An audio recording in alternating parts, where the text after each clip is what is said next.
on effective partnerships for family-focused reentry services, findings from Urban's Reentry Research Portfolio. My name is Lindsay Kramer, and I'm a research associate at the Urban Institute's Justice Policy Center. Before we begin the session, I'd like to first discuss a few logistical details. Before we begin the session, I want to discuss a few logistical details. First, note that you will be muted during the entire webinar. You can also place your own phones on mute if you'd like. Second, we will have about 20 to 30 minutes at the end of the webinar for the panelists to address your questions. To save time later, we are asking attendees to post their questions to us at any point during the presentation. Because you will be muted, we ask that if you'd like to submit a question, use the webinar's Q&A tool and submit a question directly to the panelist with the name Urban Webinar Questions. We will collect your questions and read them aloud to our panelists at the end of the session when the presentations are over. Finally, I want to remind you that we will be posting a recording of this webinar and the slides for this presentation on the event page on Urban's website, urban.org, and we will email them after the event. If you have any questions after the webinar, you can also email events@urban.org. You can also learn about the Justice Policy Center's other related events and reports by signing up for our newsletter. To start today's presentations, Cherise Johnson from the Office of Family Assistance at the U.S. Department of Health and Human Services will share some introductory remarks. Ms. Johnson is the branch chief for the Healthy Marriage and Responsible Fatherhood Discretionary Grant Program in the Administration for Children and Families Office of Family Assistance. Ms. Johnson's career in human services has spanned over 29 years as a social worker, supervisor, administrator, and policy developer. Her experience includes work in child welfare and child abuse prevention systems and programs designed to improve health, well-being, and economic stability outcomes for children and families. Thank you, Cherise, and welcome. Good afternoon, everyone. And thank you for joining the webinar today on effective partnerships for family-focused reentry services, findings from Urban's Reentry Research Portfolio. My name again is Cherise Johnson, and I am the Healthy Marriage Responsible Fatherhood Branch Chief for the Discretionary Family Support Branch in the Office of Family Assistance at the Administration for Children and Families, U.S. Department of Health and Human Services. We are so excited to be a part of this webinar, and I thank the Urban Institute for hosting this event. This webinar is important because it's designed to help practitioners better serve incarcerated and recently released individuals and their families to reach self-sufficiency and family reunification. Research suggests that having an incarcerated parent can present individual and environmental risks for children and increase the likelihood of negative outcomes. In addition, according to a recent analysis conducted by Child Trends, using data from the National Survey of Children's Health, approximately 5 million, or about 7% of all U.S. children have had a parent who lived with them incarcerated at some point. This estimate does not include those children who had a non-residential parent become incarcerated. Thus, incarceration touches the lives of many of the children and families we work with at ACF, and it is important that we recognize the unique needs of these individuals and families. Since 2006, OFA has had a focus on fathers who were incarcerated because of the impact to children and families. During the 2006 cohort, we had approximately 11 grantees that focused on pre-release services for fathers. And these fathers were in a relationship and also, of course, had children. Between 2011 and 2015, we've looked at expanding our focus to include partnerships for fathers. And key partners that we encourage the grantees to use include HUD, Justice, and Labor, along with many other community-based programs. It is also important to note that many of the HMR and Responsible Fatherhood grantees that did not target incarcerated fathers have served fathers who have been formerly incarcerated in community-based programs. The Office of Family Assistance believes if we strengthen positive father-child engagement, enhance employment opportunities, and improve opportunities for economic mobility, we will have a better chance of improving child outcomes as well as individual and family outcomes. We really believe that partnerships are key to the success of the grantees. To that end, this webinar is intended to inform practitioners working with the reentry population about developing effective partnerships with a range of organizations to better engage families in your communities. Based on the critical role of partnerships in providing services to families, OFA encourages organizations to foster strong relationships with governmental agencies, correctional departments, treatment providers, academic institutions, as well as other community-based organizations and the business community. If we do a good job at that, we develop holistic programs to support and leverage community resources as well as supplement grant funds. We look forward to Urban's presentation today on the importance of partnerships, the different types of partnerships and the challenges and opportunities presented therein, and strategies for effectively building, maintaining, and sustaining partnerships. We also are interested in hearing from you with your questions and discussing and answering your questions at the conclusion of this presentation. Again, my name is Sharice Johnson. I work with the Office of Family Assistance. I thank you for allowing OFA to be a part of this conversation today, and we look forward to giving you information that will inform your practice. And at this time, I want to turn it back over to Lindsay for introduction of the panelists. Great. Thank you, Sharice. I'll also provide just a quick overview of the Urban Institute as well as the research studies that we're drawing from today. The Urban Institute is a nonprofit, nonpartisan research organization located in Washington, D.C. that conducts research on an array of social and economic policy issues.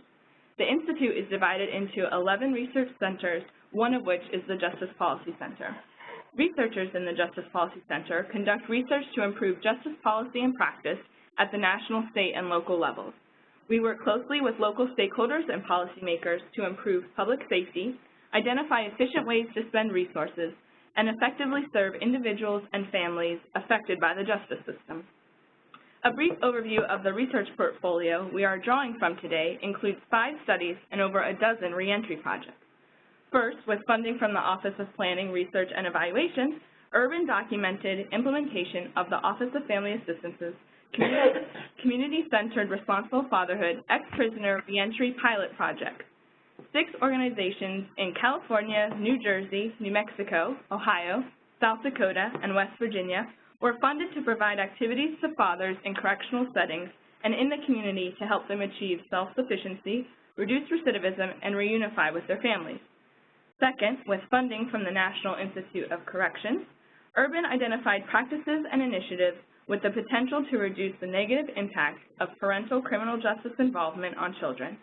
Urban published a framework document and 3 practitioner toolkits on parent arrest protocols, family impact statements, and family-focused jail programming based on a literature review and field visits to organizations engaged in these promising practices in California, New York, and Pennsylvania.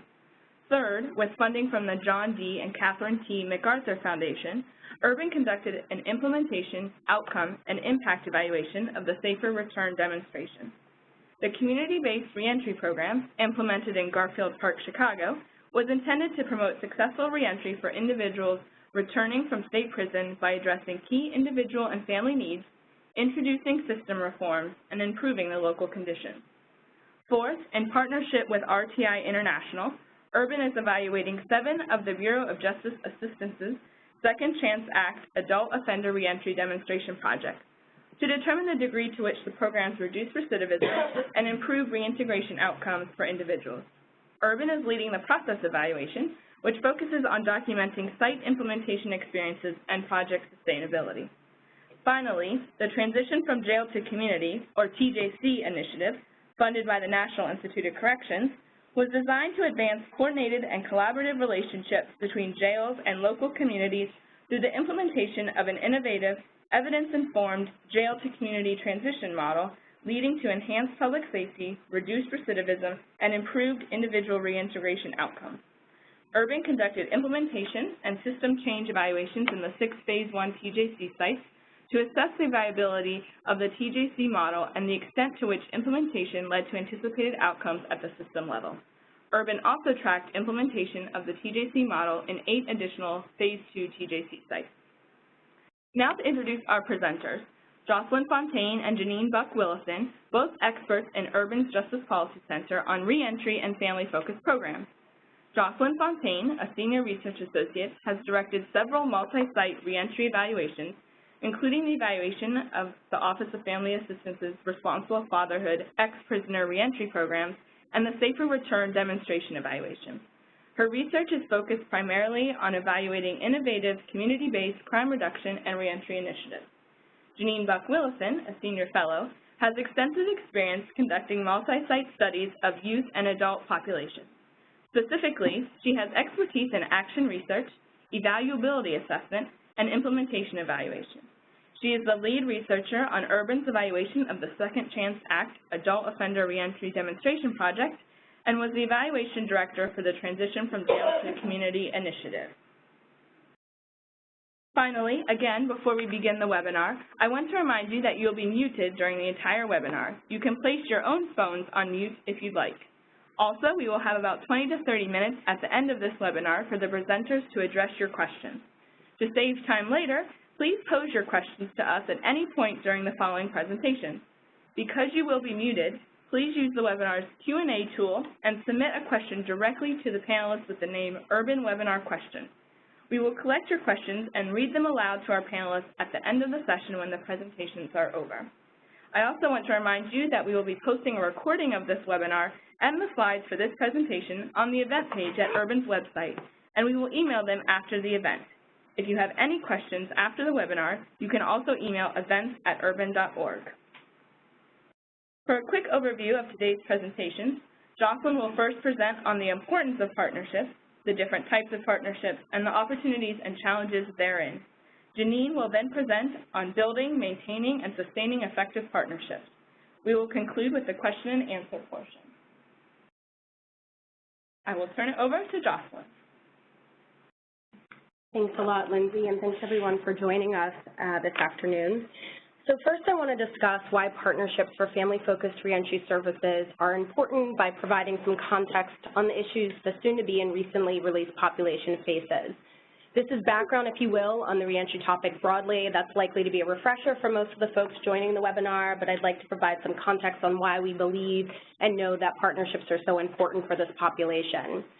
So the incarcerated population preparing for reentry from prisons and jails have a range of service needs once they are in the community. For example, a returning individual may need assistance finding a job, finding housing, getting treatment or medication for mental health or substance abuse issues, or help finding education or skills development opportunities, or getting access to transportation, proper identification, or help with purchasing clothing, food, and furniture. Some of the individuals returning from incarceration need a lot of these services, whereas others need fewer services. And not only is this a need, not only do soon-to-be and recently released individuals need a range of services in the community, but many of these services are related to reentry success or failure, that is, their risk of recidivating.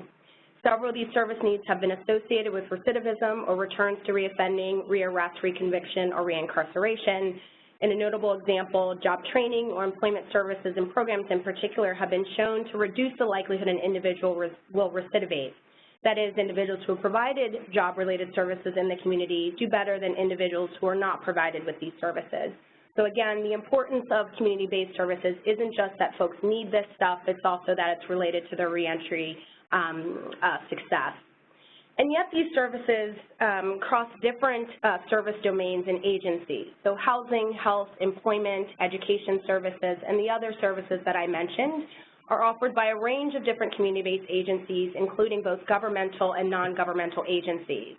And often these agencies have different processes and practices for providing services and the conditions under which they will provide them, such as eligibility requirements, different intake procedures, whether they offer drop-in hours or whether individuals have to make an appointment, whether they actually provide services at a specific location or just information, resources, or referrals to other places. And so in reality, this means that individuals need to engage several different agencies or organizations to access services and navigate a service delivery landscape that is uncoordinated. And since the focus of this webinar, and Sharif gave us proper context on the importance of family-focused reentry services, it is indeed worth mentioning that the desire for family reunification or family support among the soon-to-be and recently released population is yet another reentry need, a need which has also been shown to be related to reentry success or failure. Research has shown that those with family support during incarceration and in the community are less likely to recidivate than those without such support. So building on my last point, I want to discuss this idea that families are indeed partners. Families can make reentry programming more or less successful the extent to which families are engaged and included as partners. Here I'm referring, or perhaps I can use a stronger word by saying I'm advocating for a broad definition of family. So for soon-to-be and recently released individuals coming home from incarceration, family can include biological family members such as parents, siblings, romantic partners, and children. And Sharice discussed how many children are impacted by parental incarceration and how many of these individuals have significant others in their lives. But families should also include an individual's broader social support network that may include mentors, the faith community, and other friends. Family context is important, whether narrowly or broadly defined, and program staff must have a realistic assessment of an individual's family and social support network, since family can strengthen or undermine an individual's reentry. For most individuals, reentry family is a strength, particularly if broadly defined, to find those sources of strength. But for others, family can undermine an individual's reentry success. Families can facilitate an individual's access to services in the community by being supportive, linking them to services, or supplementing what is already offered by reentry programs or agencies. Indeed, family members are often former prisoners' connection to services. They are the service provider. Research consistently shows how much family members provide to the reentry population, such as giving them shelter, allowing them to live in their homes, giving them transportation, food, and this is even when they have limited resources themselves. A program that includes family as partners could include various different strategies, such as engaging families in the program planning process, that is understanding how programs can support the family unit, such as understanding how the timing or the location or program activities can support the family. Another strategy can include allowing family members to participate in some of the program activities and benefit from those activities directly, such as inviting family members to program activities or events, having program activities that require family participation, or providing limited case management services to family members directly. Touching base with family members, hearing how the program is helping the participant and therefore helping the family, giving the family members an outlet to discuss their needs and concerns or other ways that programs can engage the families. Family members can also be an ally to program staff, helping keep the formerly incarcerated person on track with their reentry plan. The family member can be a person for the program staff to call and just hear, how are things going on your end, how well are we doing? It is critical to be thoughtful about family engagement and family partnerships, again, due to the central role that families play in the reentry process. So comprehensive services should include, or at a minimum acknowledge and recognize, the needs of families in which formerly incarcerated persons are embedded. Family members of former prisoners often have significant service needs. And so here, by include, I mean include or engage family members as partners in the ways that I just described as much as possible. And by acknowledge or recognize, I mean simply understanding how the needs of the family might undermine or strengthen an individual's reentry and plan accordingly. For example, our research has shown that family members often need assistance with finding stable housing and finding gainful employment. Other family members of formerly incarcerated persons report needing help with substance abuse issues, and a small share of family members of formerly incarcerated persons also have their own criminal justice histories that are relevant for reentry programs to consider. Again, family context is important. Individuals are embedded in these families, whether broadly or narrowly defined, and that usually, at a minimum, includes their parents, their children, and significant others. Family members are often insufficiently prepared to provide reentry support services, though, as mentioned, they provide them anyhow. Formerly incarcerated persons are usually expected to assume their former role within their biological family as providing both financial and emotional support pretty quickly after they're released from incarceration. And information that we've collected from family members directly shows that they're typically really excited to have their incarcerated family member come home because of the emotional and financial support that person was providing to them previously.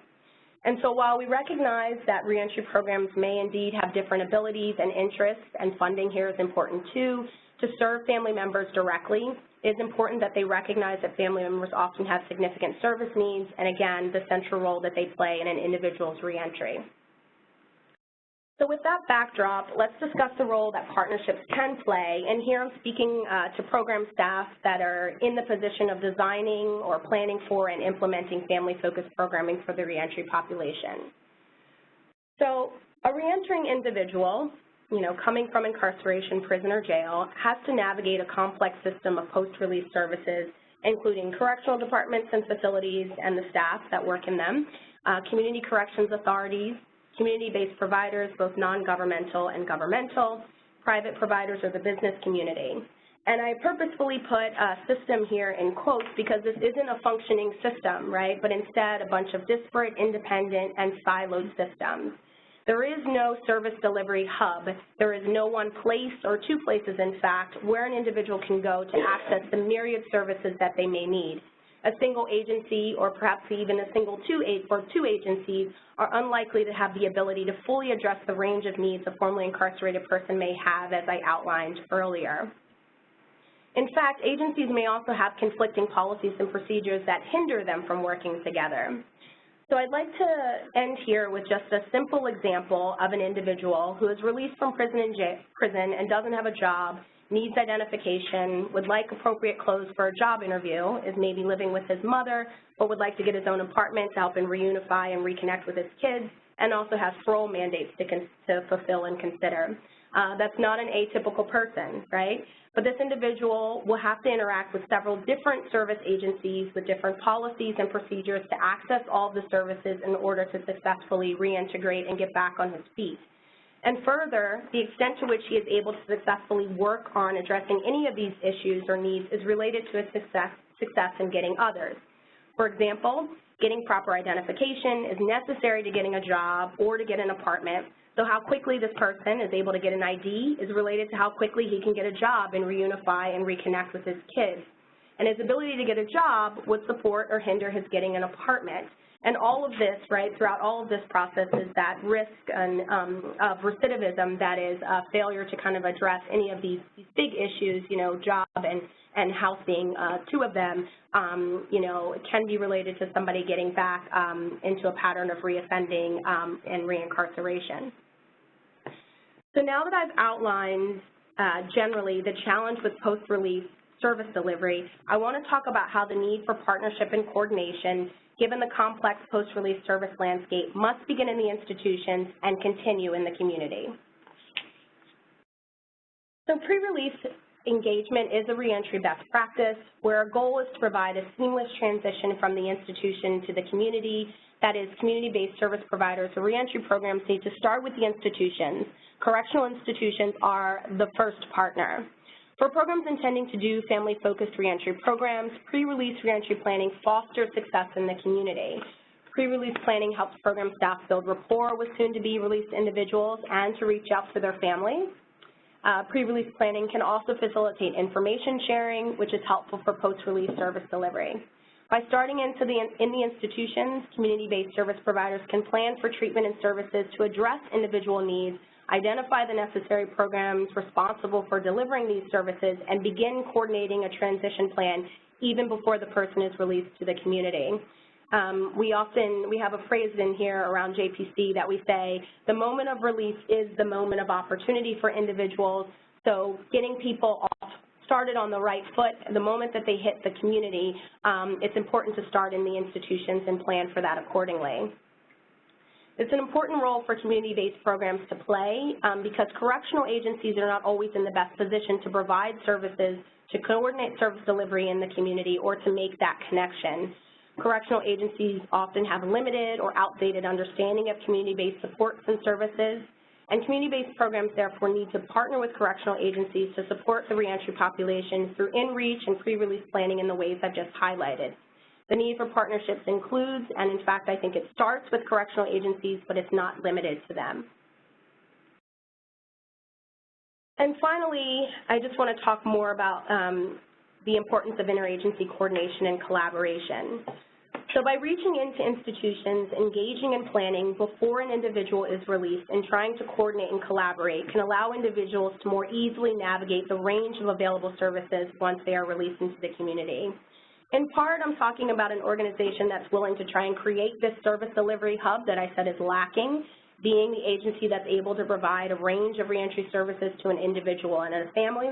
But at minimum, since I know that that's difficult in terms of capacity building and finding organizations that are willing to kind of step into that space and provide a range of different things, So at minimum, I'm talking about the importance of an organization or program being that connection for individuals, being the way that folks coming back from prison and jail can connect to other services, and using partnerships as a way to help individuals navigate systems and be served more comprehensively.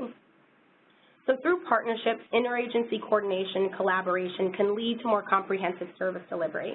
More comprehensive services can be offered through effective partnerships. Here's this notion that the sum is greater than the whole of its parts, right? So through these linkages and through connections, then an individual is better able to be more comprehensively served through these partnerships that we're talking about. Programs can also enhance their offerings through partnerships and address program limitations. So, for example, if I'm a job program, by partnering with an agency that's providing housing supports, then we're better able to more comprehensively address an individual's reentry needs. Service delivery is arguably more efficient and effective when delivered through partnerships where organizations can supplement and complement their activities and services. And you can also make a pretty strong argument that partnerships may also be a more cost-effective way to deliver services to the extent that duplication in service delivery is limited or reduced. And so with that, I'm going to now talk about different partnership types and the opportunities and challenges. Having, I hope, successfully convinced you all that partnerships are necessary, I want to outline some of the opportunities, challenges by the different partnerships that we've seen in the work that we've done with programs and across the country to talk about the range of different types that are available. So while the list that I'm going to go over is extensive, these examples are not intended to be exhaustive. So I also want to recognize that the primary organization's mission, background, and expertise will dictate its approach to developing partnerships.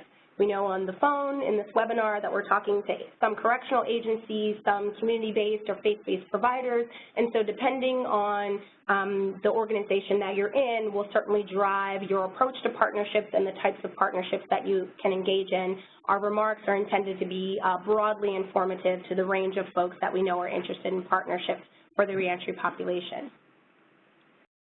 So first I want to say that formal partnerships offer some clear advantages over informal partnerships. By informal, I refer simply to an organization having a working knowledge of the other players in the service delivery landscape, knowing generally who does what, and perhaps the willingness to provide referrals to those agencies or receive referrals from agencies.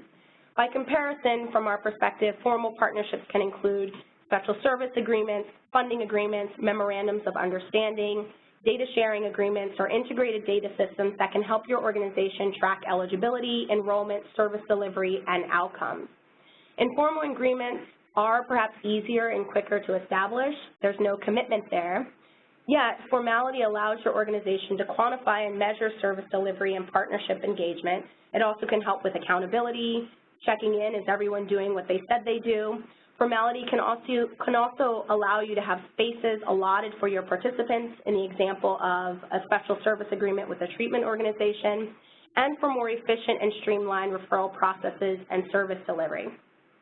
Whether informal or formal, there are a wide range of governmental and non-governmental partnerships that can be pursued for family-focused reentry planning, and the key ones that I'm going to talk about include criminal justice government agencies, non-criminal justice government agencies, non-governmental community-based organizations, academic institutions, business and the for-profit community, and there are others. So starting at the top here, and as I mentioned, correctional agencies, when we're talking about the reentry population, are the first partner. But criminal justice government agency partners don't stop there. They indeed include state and federal prisons, local and regional jails, community corrections, which is probation and parole, but also can include police departments. So some of the opportunities that we've seen from these partnerships include it can enable your program to recruit and provide services to participants before they are released.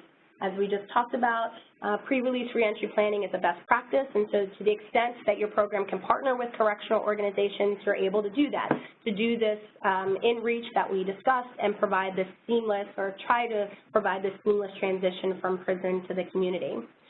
We've also found that community corrections officials are often looking for well-known and respected service providers to help parolees and probationers meet their supervision requirements and meet their needs. And so that is a clear partner here, especially since many individuals who are released from incarceration have community supervision requirements. Trying to partner with those agencies to provide some of those services is a clear partnership avenue there. There's also opportunities for graduated sanctions with arresting officials and using your program as a diversion tool. Criminal justice agencies, prisons, and jails can also provide space and offices for program activities and services, both in the institutions and in the community. Several programs that we've evaluated have success in working with individuals pre-release because they have space in the correctional facilities. They're able to do activities before an individual is released and also provide case management planning because they have a partnership with correctional organizations that allow them into the institutions. Another clear opportunity is that criminal justice agencies often have important data on participants, including their criminal justice histories and outcomes which can be tremendously helpful in assessing program performance and effectiveness. So getting that data can help you plan for services, like what does an individual need based on their history and that data that correctional agencies or criminal justice agencies have, as well as seeing how well is your program doing by being able to track criminal justice outcomes. Some of the challenges that we've noted in the work that we've done include there's various hard-to-predict issues that may arise that can disrupt program activities in institutions, such as lockdowns, changes in policies, getting program staff or family members clearance to enter into facilities. We also found that different institutions, even within the same jurisdiction or same state, may have drastically different rules for engagement. That is, some facilities may have different clearance processes than others, which can be difficult for program staff to figure out and then navigate.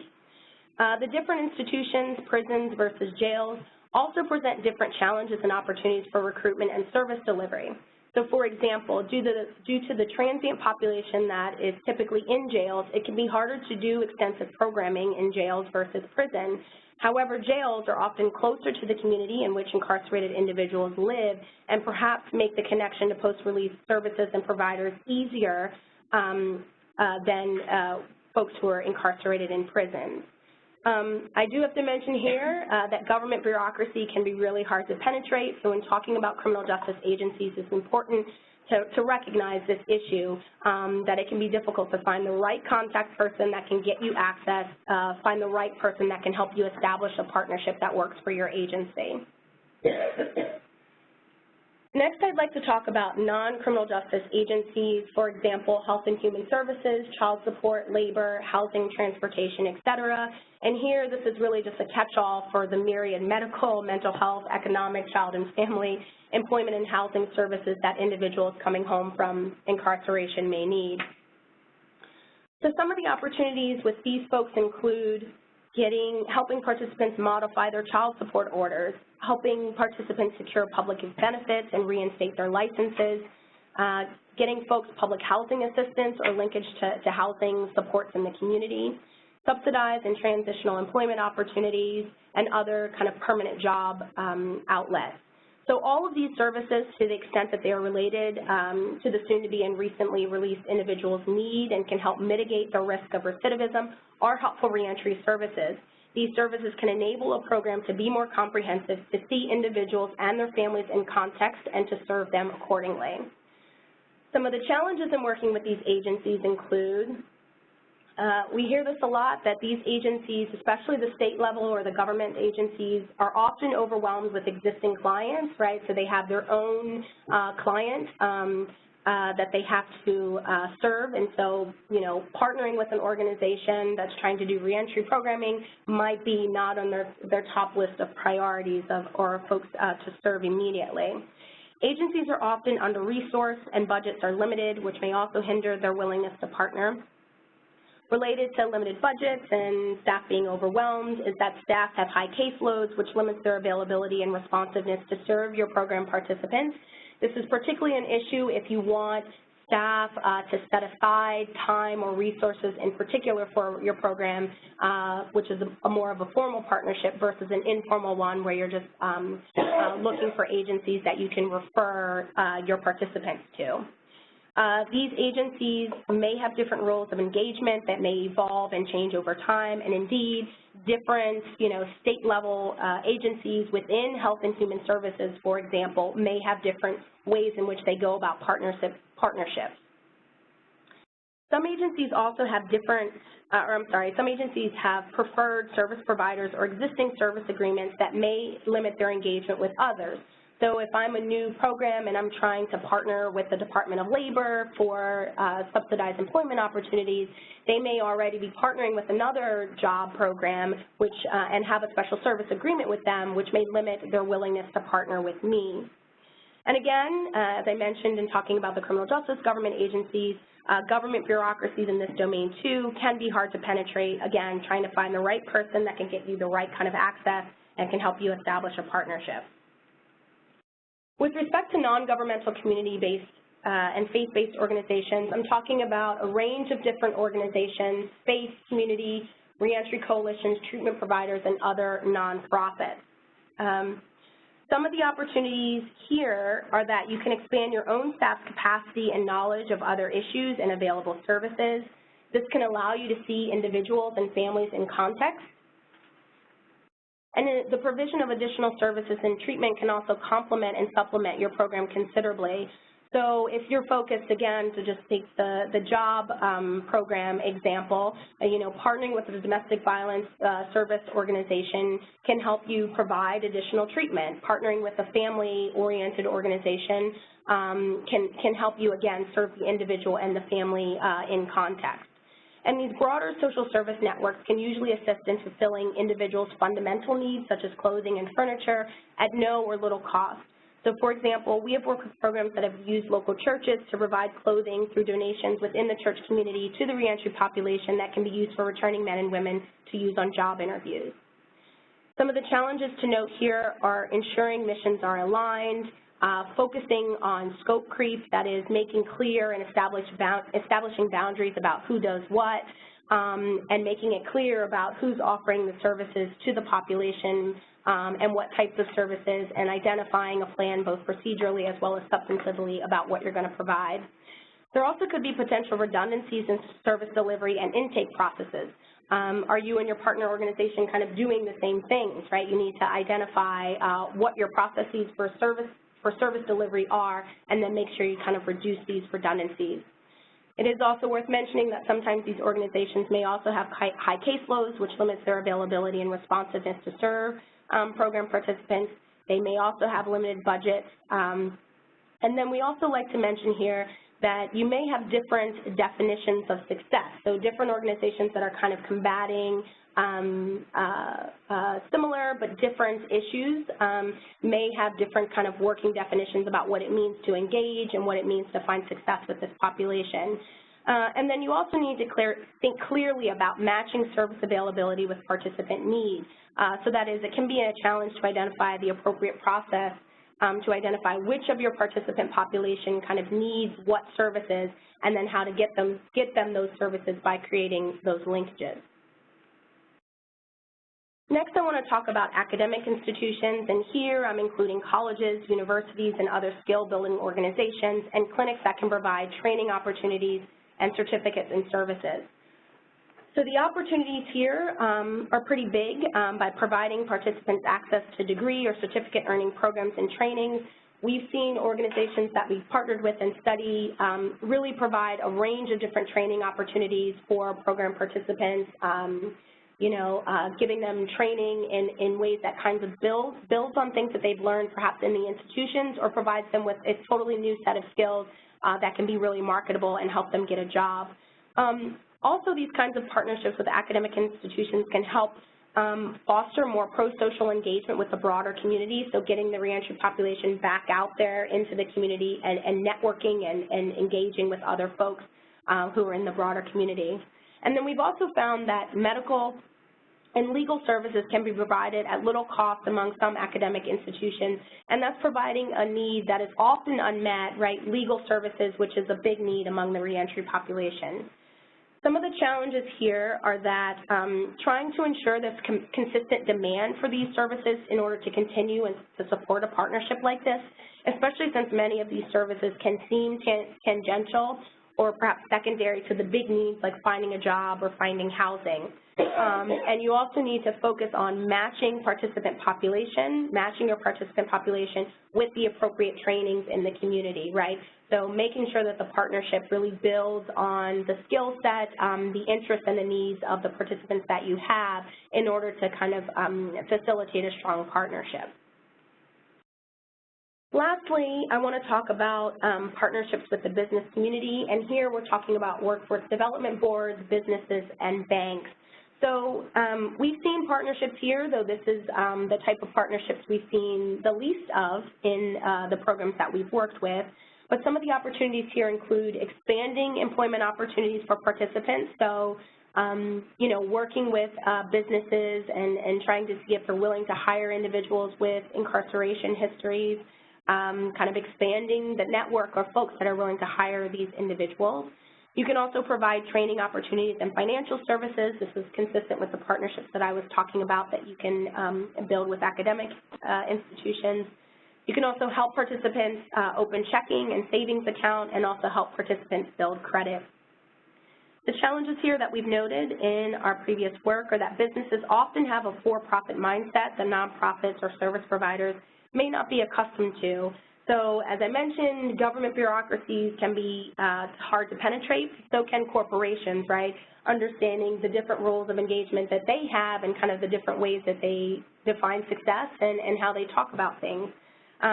So often the challenge here is the need to educate the business community on the utility of serving the reentry population. That is, what can they get out of it, and then also the role that they can play. So how can your program benefit what they're trying to do and vice versa? Whereas with government agencies, you don't always have to do the selling, right? With all of that in mind, there are various other partnerships that can be pursued.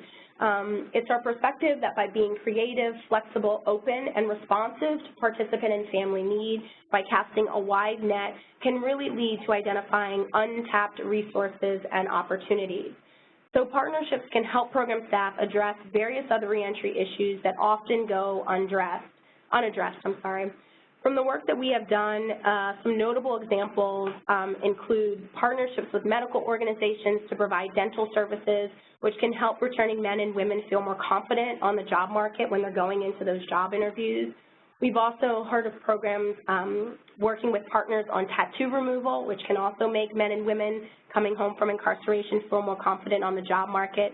And then there's other kind of mentoring or pro-social activities that program staff can get the returning population involved in, connecting them to the broader community and helping them lift the stigma and the shame that they may feel from being incarcerated. So with that, I know that I've covered quite a bit of ground. I'm going to turn it over to my colleague, Janine Buck-Willison, who's going to talk about building, maintaining, and sustaining effective partnerships. Great. Thank you so much, Jocelyn. That was a fantastic overview of the factors affecting reentry success that necessitate these multifaceted cross-system partnerships. And you did a great job outlining the various types of partners and the configuration of those partnerships, as well as the advantages to thinking both broadly and creatively about partnerships. So thank you very much. This portion of the webinar really explores strategies for building and maintaining effective or functional partnerships. And it's drawn from both the literature, and yes, there is a literature out there, it's fairly extensive, about building and measuring and sustaining collaborations, as well as lessons learned from our evaluations of reentry initiatives, such as the TJC initiative, the Second Chance Act partnerships, and several others.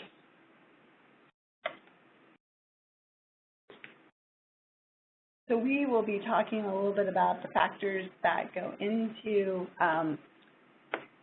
building these partnerships, but first I want to step back. I think Jocelyn has alluded to things than what she's just covered, but I wanted to provide a definition. I think it's helpful to provide a definition of what we mean by partnerships, just so we're all on the same page. The literature defines partnerships in various ways, but but each definition really shares common components. I like this definition in particular. I think it's sufficiently comprehensive to touch on key facets. So, and in bold, you'll find kind of the key components that we want to highlight as we're talking about effective and, again, functional partnerships. So partnerships are strategically formed relationships between organizations that involve varying degrees of resource sharing, joint decision-making, and collaboration to address common interests and achieve shared goals. They're premised on the need to combine resources and strengths to reach client or community outcomes. And the takeaway here is that partnerships allow organizations to join forces to be more effective ostensibly than they would be on their own, to be able to meet multiple objectives. That there is power in the partnerships and an advantage to partnering together.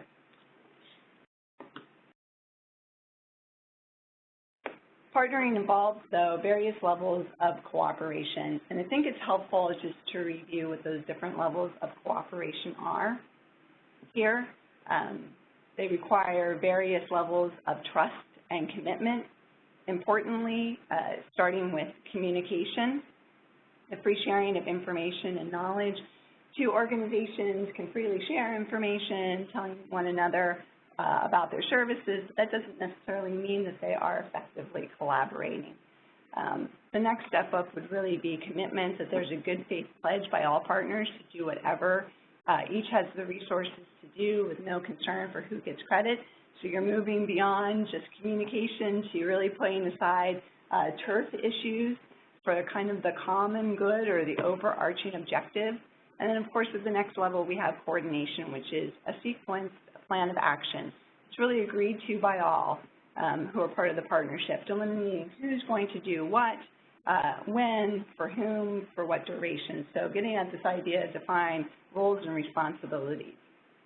And then at the very top level, kind of the apex of partnering, is this idea of collaboration, the spirit of willing cooperation and mutual respect that allows different entities to share a common vision and to contribute to the overall process.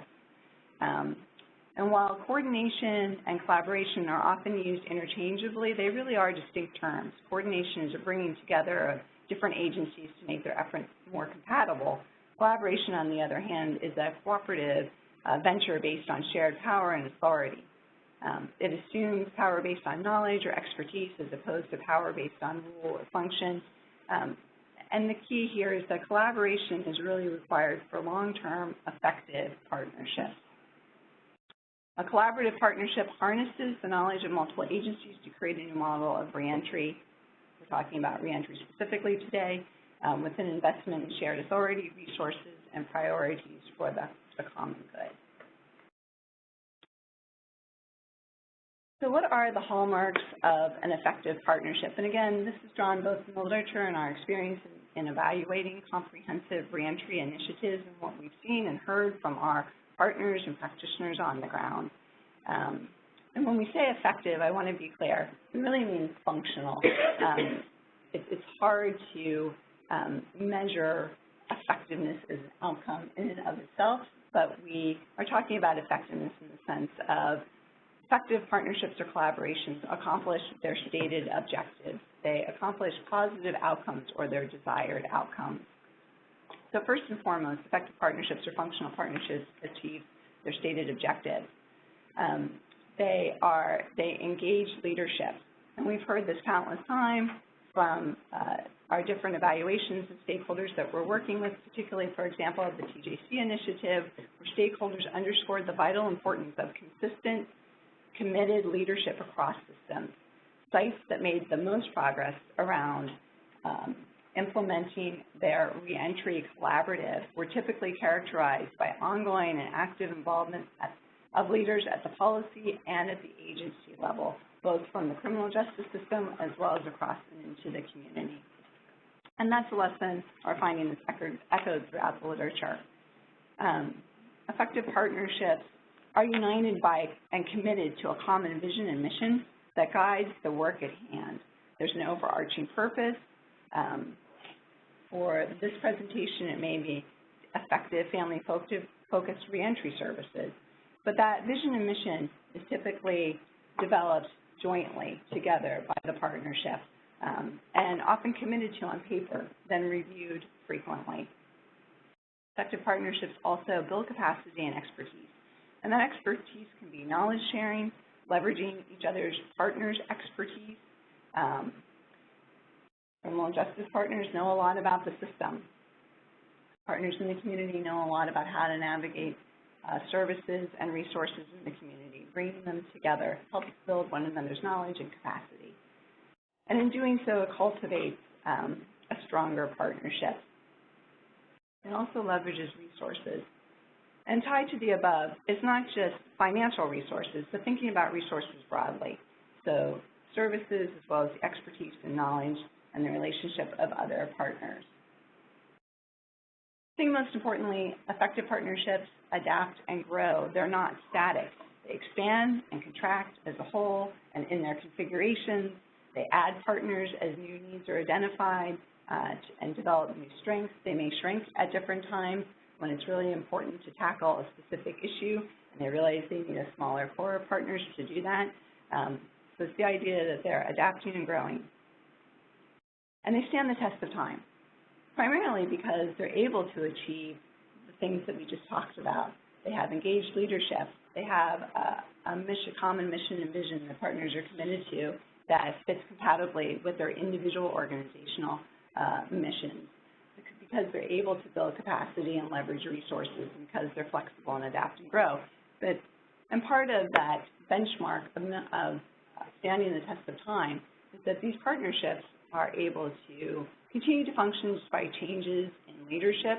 New leaders come in and they cultivate that leadership capacity from within the partnership. They're able to stand the test of time despite changes in resources and even the policy environment locally.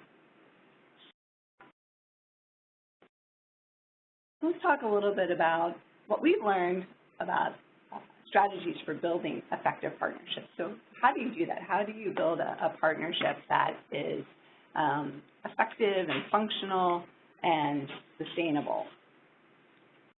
Some of the strategies that we've learned, and I would say these are really questions for you to be asking yourselves as you're thinking about your own partnerships, things like how do you identify and engage the right partners? The sub-bullet here is to be strategic. Really consider who needs to be at the table right now as opposed to later. What do the partnerships need? How does a prospective partner fit with the overall mission of what you're trying to accomplish? And what does the agency bring to the table? I think conversely, it's important to think about what does the partnership bring to the table for that particular organization? How does it contribute to that particular organization's goals or missions? And this may change over time, of course, as you're identifying new needs for your population that you're trying to serve. So once you've identified the right partners, it's important to have a concrete ask in mind and to be clear. What are you asking this partner to do? What role are they going to play? Is it just service provision?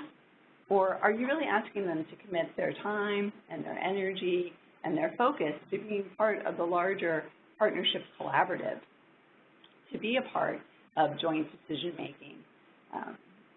And that's really can be a very different kind of commitment.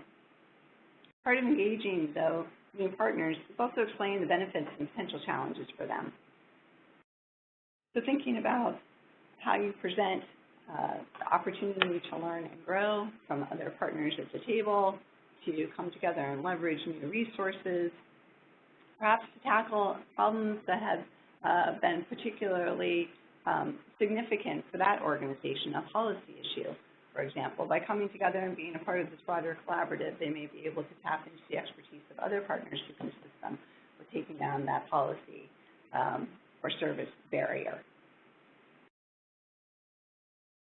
It's also important to set clear, relevant goals and objectives. And again, in part, this gets back to the ask.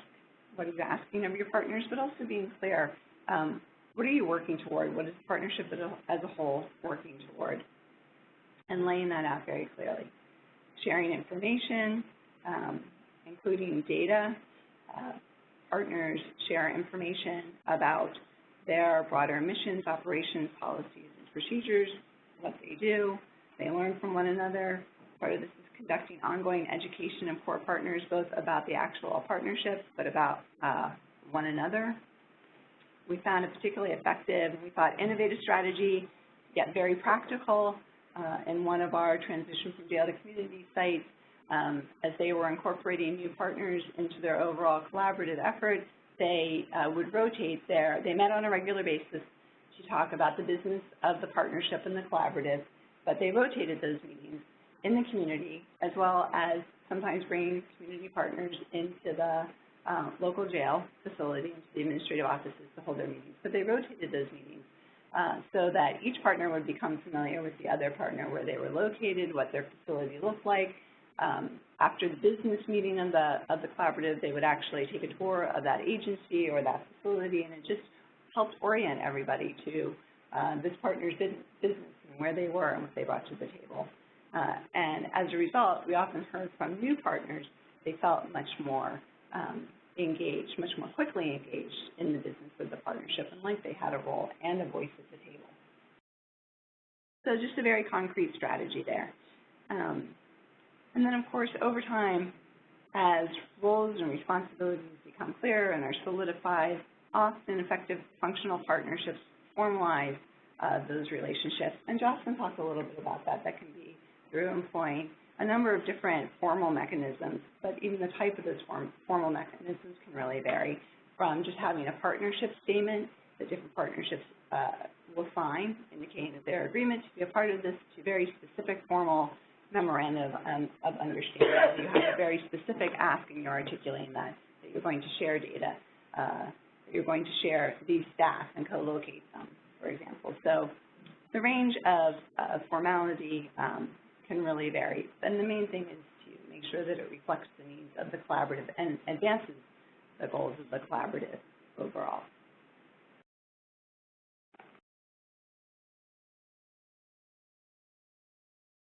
So thinking about evidence of effective reentry partnerships, and again, this is really pulling lessons and observations from our work in evaluating comprehensive reentry collaboratives.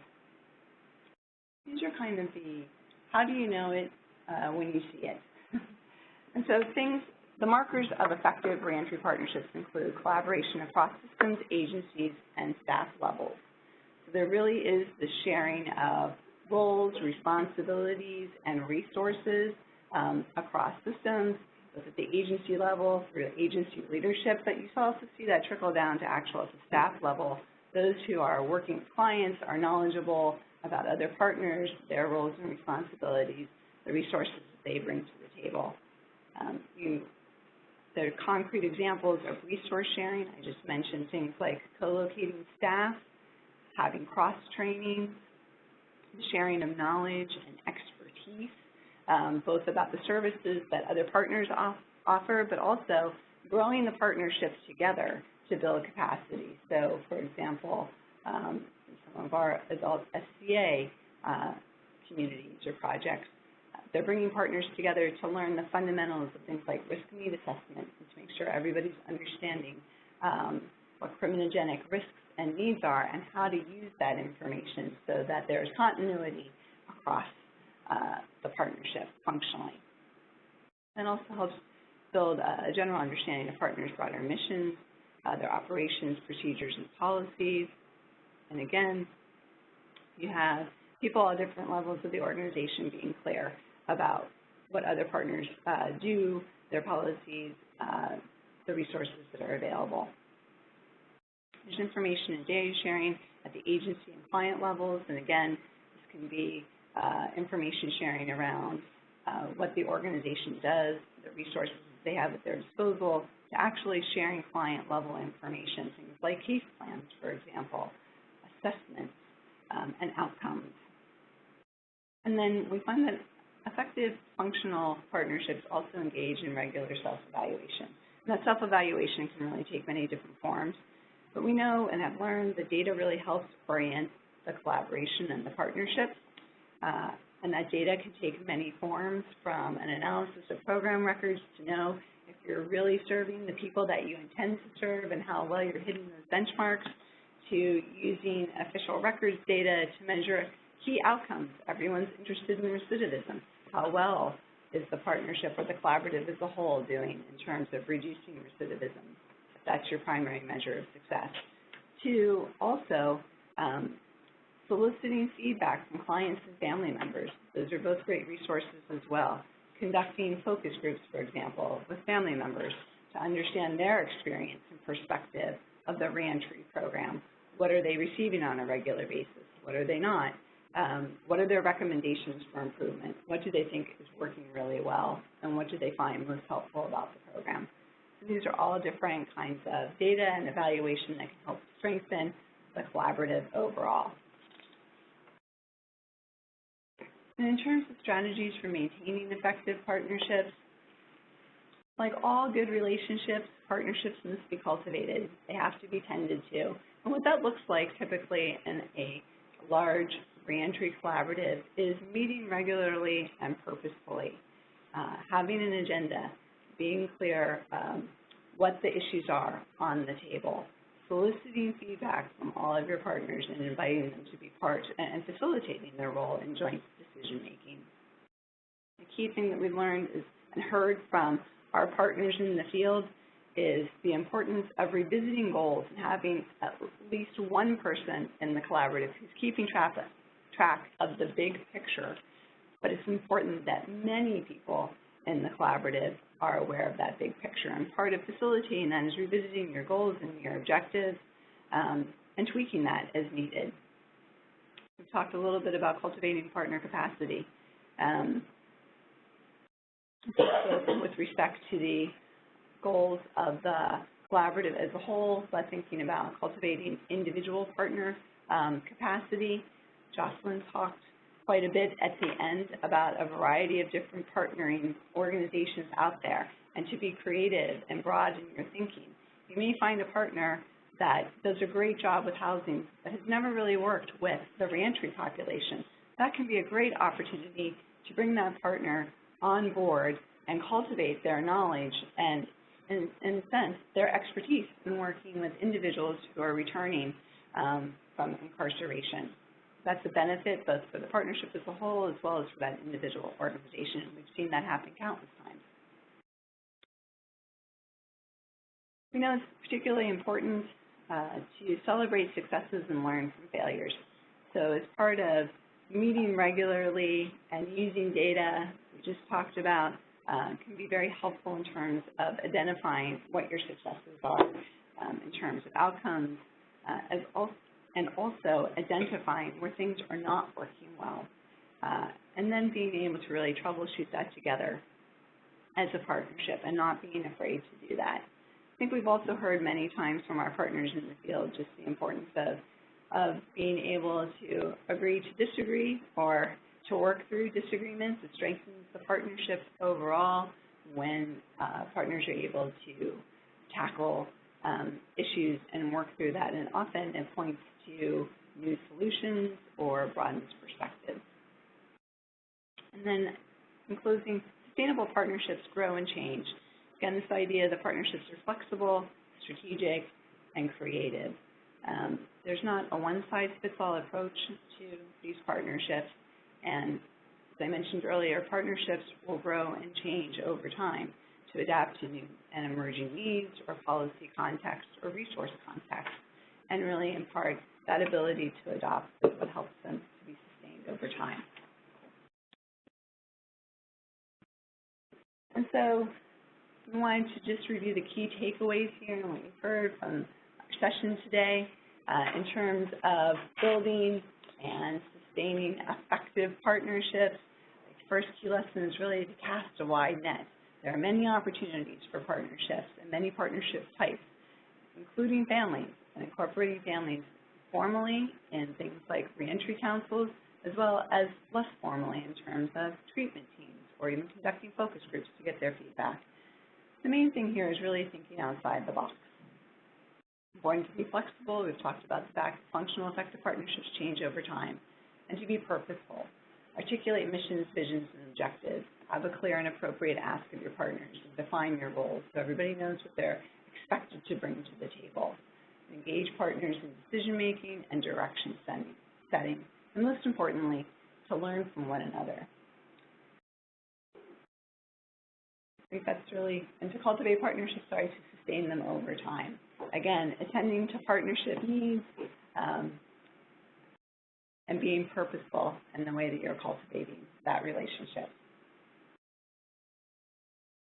Now I think I'm handing it back to Lindsay. Yes. Great. Thank you so much, Janine and Jocelyn. And now we are going to turn it back to the question and answer portion of the webinar. Thank you to those of you who've already submitted questions. Definitely keep those coming. Please continue to send in those questions through the webinar's Q&A tool and submit a question directly to the panelists with the name Urban Institute Webinar Question. We are in the process of collecting your questions and are going to start things off. I'll direct a couple questions to Sharice first. From your perspective, Sharice, at the Office of Family Assistance, what are some examples you've seen of strong community partnerships? Are there any particular success stories that come to mind? Thank you, Lindsay. That's really a great question. When I think about some strong examples of partnerships, I'm just going to speak about a couple in a very general way. But one is when a father is returning to the community and there have been situations in which child support was an issue. Actually, for the grantee agency to be able to establish a relationship with the Office of Child Support to assist the father, first of all, in understanding the child support system, learning how to navigate the child support system, and understanding what the key issues are that may have not been resolved prior to entry into the system. What that does, and in the situations that I'm speaking about, is the father then is able to really see, and not be afraid of the child support system, but know how to work within the child support system. And so you see fathers, really wanting to contribute to the financial needs of their children, but, really understanding how the court systems work, from the 4D court to whatever, is very key. It's key in order for that father to transition back into the community and deal with those issues that were not resolved prior to. And we've seen grantees who've been able to work with the Office of Child Support to have classes, child support agents who come in and have classes, and that really was an example of a success story. Another example would be fathers who may not have skills that they believe are transferable back into the community when they return to secure employment. So you see where some of the grantees in previous years have worked with workforce development organizations to really do a good assessment of the father's skill set, what jobs may be available, or an interest that a father may have to get a CDL or forklift license or whatever. And we've seen situations in which fathers reported feeling really good that they had a skill that they could transfer back to the community, get employment soon after release, and really start to contribute to their, take care of themselves as well as contribute to their families. So I think those are two good examples of key partnerships to address some of the basic needs and to help with the transition out back into the community to support the individual as well as the family. Great. Thanks, Sharice. And maybe one more question for you. Can programs reach out to OFA or the Office of Family Assistance for assistance with identifying and developing partnerships? If not to the Office of Family Assistance, where would you encourage programs or program staff to look for assistance? Well, that's another great question. Absolutely. Our current grantees can reach out to their program specialists to gather more information around key partnerships. And the reason why I'm going to start with the program specialist is because the program specialist knows the program design. Most likely they're having ongoing conversations. And if there are missing partners, the program specialist can help them to kind of identify, who's missing at the table, what key partnerships have not been formed. Another resource is that current grantees can use the HMRF, Healthy Marriage Responsible Fathers and Technical Assistance portal to request technical assistance to support them identifying who may be missing from their list of partners and what relationships may really help them reach their program goals as well as the goals of the fathers. And then in general, for non-grantees, the HMRF or Healthy Marriage Responsible Fatherhood website provides a plethora of information in regards to resources, and directs programs to other resources within the Administration for Children and Families. So those are just two ways in which programs, whether they're grantees or non-grantees, can get information regarding the work we do. Perfect. Great. Thank you, Sharice. A question from the audience. I'm going to route this one to Jocelyn. I am starting the process of setting up a hub for services. What is the best way to approach this and work with agencies that have conflicting policies so those transitioning back to the community get the best chance for success? That is a really great question, and we just had the experience of evaluating a program that was implemented in Garfield Park in Chicago, Illinois, with funding from the MacArthur Foundation that was trying to do just that, to comprehensively serve individuals and families coming home from state prison, providing a hub of services. So I think the first step would be really understanding what the needs of the population are in the specific location where you are. So, I started this presentation talking about the range of different service needs, and those are generally true for the majority of the population coming home from prison, but they may not be specifically true for your particular jurisdiction or the place where you're located. So I think really understanding participant need is a first step, and then the second one, or one that actually exists alongside that, is understanding, like, what is the service delivery landscape? So who is doing what in, for whom, in what way? So what is the extent of services in your location? And then you have the task of trying to think through, do I build capacity in all of these areas within my one organization, right? So do I find a way and find funding to try and do all of that so that I can be kind of everything to every one person and their family? Or do I instead think through a process which now I know where everybody is, who does what, and do kind of the partnerships that we just talked about and collaborating so that you're creating the linkages for that individual by, being a hub. So you're not able to do everything, you're not able to provide all services and be everything to everyone, but you know everything, right? So you're able to kind of provide that linkage, those linkages to individuals.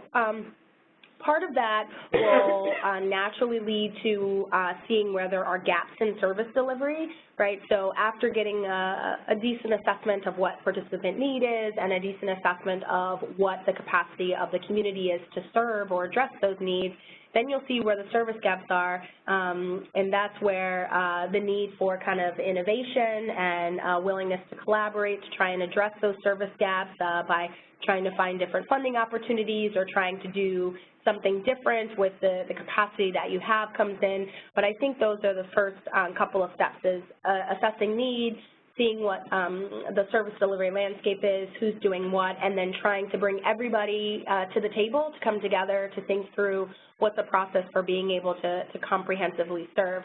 The reality is that there are going to be conflicting priorities, right? There's independent agencies that are doing things independently and individually, and perhaps that isn't necessarily a bad thing, right, that people do things differently, but, to the extent that you want to create a hub for services, you at least need to have a willingness for agencies to come to the table and talk about how you can partner with one another and what partnership looks like in order to really truly be a hub of services for individuals coming home from incarceration. Great. Janine or Sharice, anything to add to that? Okay. Next question, Janine, I'm going to route this one to you. We have a pretty good inmate-led reentry council that helps releasing individuals attain identification, but the number of inmates that take advantage of this service isn't near what it should be. Do you have thoughts or recommendations for addressing that challenge? Right. I think that's a great question. My first thought was I would be curious to know how that inmate-led reentry council is getting the word out to other individuals about this resource. We talked a lot about education of other partners, but there's also education of your kind of constituency. So I'm curious, how is that information getting out there? Are the inmates in charge of making that known to other folks? Is it something that rests with staff? Are staff aware of that? Perhaps they're not. Sometimes it's surprising to find out who knows what and who doesn't. And so taking that show on the road in a sense, meaning going out and doing some kind of presentation to maybe within pods, if it's within a facility, to make sure that other inmates are aware of this resource, and even doing a presentation sometime. We've seen this with correctional officers to make sure that they know, or counselors in the institution to know that this is a resource that's available to folks. I think if you're already doing those things and you're pretty sure you have a good sense that it's not an issue of communication and getting that information out there, then my next question would be, have you talked with any of the inmates who've done some kind of informal focus group or some way to solicit their input? Is there some concern that is a barrier to folks taking advantage of that? And I would like to add that you also need to be familiar with the laws in your state. Because from state to state, there's certain laws that you have to be off parole, or you have to have been back in the community for X amount of time in order to be able to take advantage of some of those services. So just being aware that is a good way to be able to prepare yourself to deal with fathers reentering, and also understand how you can help them to navigate the systems to get some, rights or privileges restored. Right, great point. Okay, next question. Although comprehensive service delivery is an absolute must to meet the continuum of needs, have you identified a dearth of specific service delivery offerings most in need? Jocelyn? So Janine and I might have different answers to that, which is great. So I'll provide mine first, and then maybe she can add to it. So what I consistently see and hear about is the dearth of housing assistance and housing services for formerly incarcerated persons. Now, the thing about it is that few people coming home from prison and jail actually find themselves literally homeless, right? So most individuals are able to find housing with family and friends once they are released, right? But that's not always the most appropriate housing placement for them. And so while we don't see them necessarily in our emergency shelters or actually out on the streets, many formerly incarcerated persons are in this, couch surfing or kind of being in housing placements that aren't entirely appropriate for them, or housing placements in which they just prefer not to be, right? We know that there's various restrictions that some are federally imposed, and state housing authorities impose further ones on who can live in public housing, and so that is a real issue. There is some barriers to public housing, but also for the folks who aren't in public housing, there's just, maybe they don't want to live on their mom's couch or with their former partner, right? Maybe that isn't the best housing place for them, going back to what I talked about earlier about the range of needs that family members have and their own kind of challenges and issues, that's not always the best place for a person coming home from prison and jail to live always with their family members. So we see that, again, it's difficult because really understanding the need for housing is difficult because there's so few people that are literally homeless, but we hear and understand that a lot of people would like housing assistance. And here, talking about housing assistance, I'm talking about the range of housing supports, from transitional housing, from, assistance with just finding permanent housing. And so that's the real kind of gap that I see in the service delivery landscape is the number of people who are able to get assistance with finding their own place to live and finding a place that helps them in the reentry plan, so sets them up in order to be successful at these other goals. So being in a stable housing where they can get a job and reunify with their kids and maintain their sobriety, all of those things. So I really see housing as the, figurative and literal foundation from which reentry is kind of the platform for reentry, and it's a real challenge because it's so expensive, but that doesn't mean that we shouldn't keep trying to figure this out. I would build on that and say, and I think it's complementary to what Jocelyn just said. I mean, we hear frequently, particularly from individuals who are transitioning themselves, that the importance of employment and not just being placed in any job, but cultivating a skill and being able to have some kind of track that allows them to develop really a career-oriented trajectory, not just, that allows them to earn a living wage and not just being filled into any job. And of course, you need to have that stable platform or foundation with housing, but really having that employment resource, being able to cultivate a skill that allows them to cultivate or have a living wage. And I think a key companion, we heard a little bit about this, though, is a very fundamental need, and that is the need for identification and being prepared to have those pieces of identification in place so they can tap into eligibility, so they can tap into, if they get a job, to be able to actually follow through, they have their documentation in place. So kind of those two pieces, I think, go hand in hand. And one more thing I would say, and this is a little different than a need, but we hear it a lot from both partners in the field who are struggling with how to do this and from individuals, the clients themselves. They would like a constructive way to give back. How can they be incorporated into the reentry success of others? And so looking for an appropriate way to be involved in that has been really key. Okay, excellent question. Another one for the group. When do you start working with clients and family together? Do you have family in on the meetings once an individual is released in the community? Or what are your thoughts about when you should start engaging with an individual's family? So I can start, and maybe Janine can build on this. The answer is just as soon as possible, right? So ideally, engagement with family members should begin while the person is still incarcerated. And the extent of family engagement will vary, but, individuals are already connecting with their family members. The overwhelming majority of folks coming from prison are going to live with their family member on the night that they're released from the institution. And so program staff that are trying to work with families or work with the reentry population in whatever kind of program should be in reaching out to families as soon as possible. If nothing else than just saying, hey, Jocelyn Fontaine is going to be in this program. Do you know about it? Let me talk to you about how it can help you out, or tell me ways that it can help you out and ways that we can partner with you. But also, so that's just in a, information sharing, kind of letting them know about the thing process.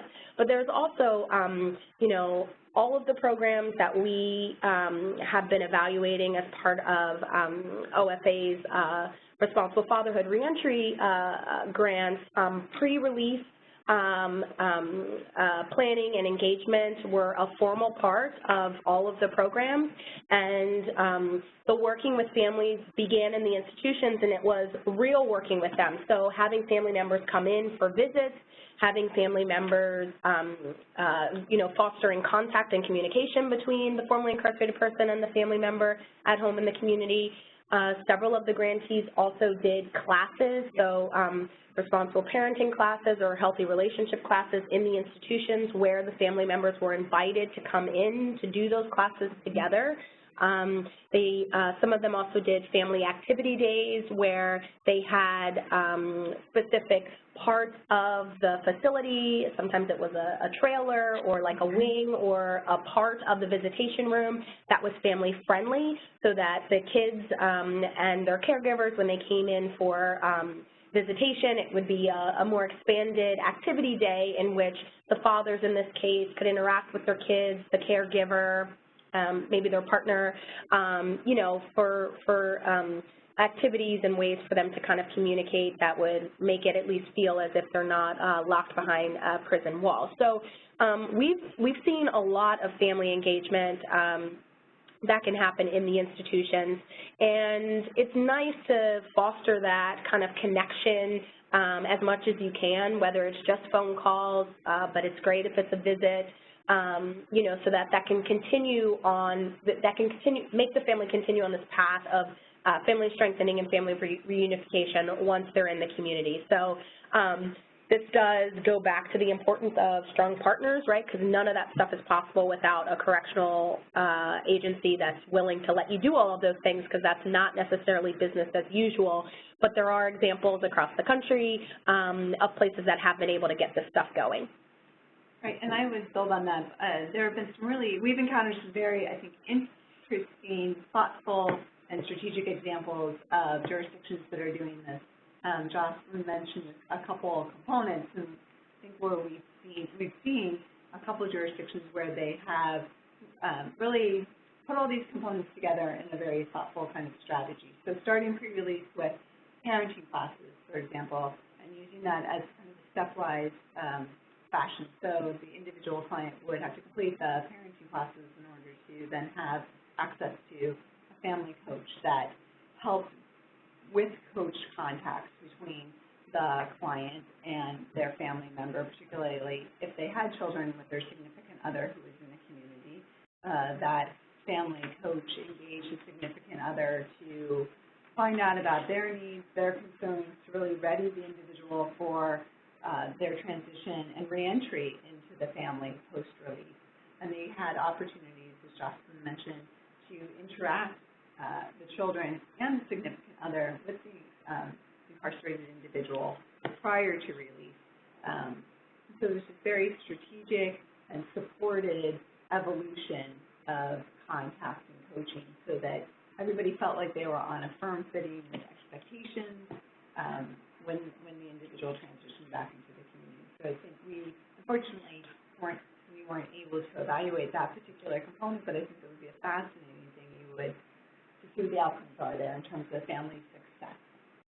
And I just wanted to add that I look at it as sustaining that relationship with the family, you know, because these individuals that are incarcerated, they're coming from the community, they have families that they have left, and acknowledging the family as a partner. And I think it was said earlier that the family members are partners, too, in helping that father reenter back into the community. So sustaining that relationship could be something as simple as strategically thinking about writing letters, sending pictures, participating in homework assignments from any type of parenting that's going on inside, and just really thinking about those first 69 months prior to release. What can you do to make sure that the family as well as the returning father is prepared to reenter, and have they set goals and objectives for how that will happen? Great. I know we're coming up close to 3:30, but I think we have time for one more question. Thank you so much for sending all these in. They really are great. Lastly, what successes are you seeing regarding jail-based employment training prior to release? This person is particularly familiar with the LEAP or Department of Labor grants. Working with a number of different jail-based jurisdictions around the country, we've seen a number of different approaches. I'm familiar with the DOL LEAP, but not involved with that initiative, so I can't speak specifically to their strategy and the successes that they're seeing there. But in terms of our transition from jail to communities and other reentry evaluation work, we've seen a number of jurisdictions that have been very good in terms of starting apprenticeship programs prior to release, bringing in partners from the community to start working with individuals, and as those individuals are progressing, they've been able to arrange for, and as people are nearing their release date, to allow them to go out into the community to actually do some work pre-release in their capacity, and then they transition. They continue with that apprenticeship program and transition from really doing some kind of background, fundamental, foundational work in the prisons, taking on some roles, and then they transition full-time into the apprenticeship program in the community and have a job and work there. There are two jurisdictions that I would highlight. One is Nashville, Davidson County, Tennessee, and then Allegheny County. Those are two I can think of off the top that have formed really good partnerships, particularly around apprenticeships, that allow individuals to start cultivating and skill building and then link them to jobs after release, so they're ready to step out there. Excellent. Thank you so much. And just in conclusion, I'd like to thank Jocelyn and Janine for presenting, and a special thanks to Sharice Johnson for joining us today from the Office of Family Assistance. Thanks to all of you for calling in, listening in, and sending us your excellent questions. The slide here has a couple links for more information as well as our contact information. Please don't hesitate to reach out if you have any questions. And again, as a reminder, we will be posting a recording of this webinar as well as the slides that you saw for this presentation on the event page at Urban's website, urban.org, and we will also email them out after this event. If you have any questions after the webinar, please feel free to also email events@urban.org.